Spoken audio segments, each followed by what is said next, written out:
या कराळ्या मास्तरचं आणि या जलीलचं म्हणणं आहे की कुंभमेळ्यावर 25,000 करोड खर्च करण्यापेक्षा ते पैसे शाळेवर खर्च करावे. अभि चिवत्यांनो, कुंभमेळ्यावर महाराष्ट्र सरकारची 25,000 करोड खर्च करत आहे ना, तो पैसा हिंदूंचाच आहे.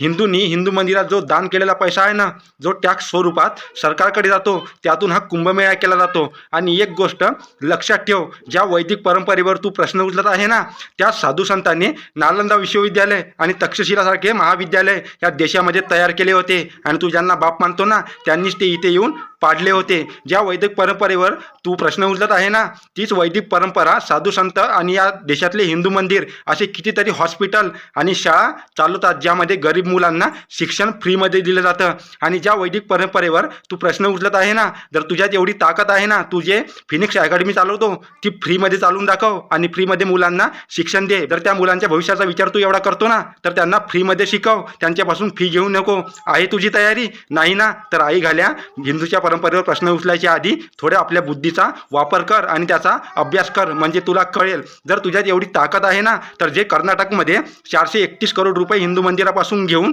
कर्नाटक सरकारने ते वक्फ बोर्डाला आणि मस्जिदला खर्च केले, त्या 431 करोडमधून 330 करोड त्यांनी वक्फ बोर्डावर आणि मस्जिदवर खर्च केलेले आहे. तिथे बोलून दाखव, तिथे तुझी लायकी नाही. आणि राहिला प्रश्न त्या जलीलचा, तर जलील, तुला मुलांना शिकून काय करायचं आहे? शेवटी तुझ्या कॉममधली मुलं नक्षलवादीच होतात आणि त्यांचा जिहाद जिहाद म्हणून बोंबलतात. शेवटी त्यांच्यापाशी एकच एजंडा आहे, कुठेतरी जाऊन फुटणे. म्हणून लक्षात ठेवा, सनातन धर्मावर प्रश्न उचलण्याच्या आधी स्वतःची लायकी चेक करा. हरामखोरांनो, राम राम. व्हिडिओ शेअर नक्की करा.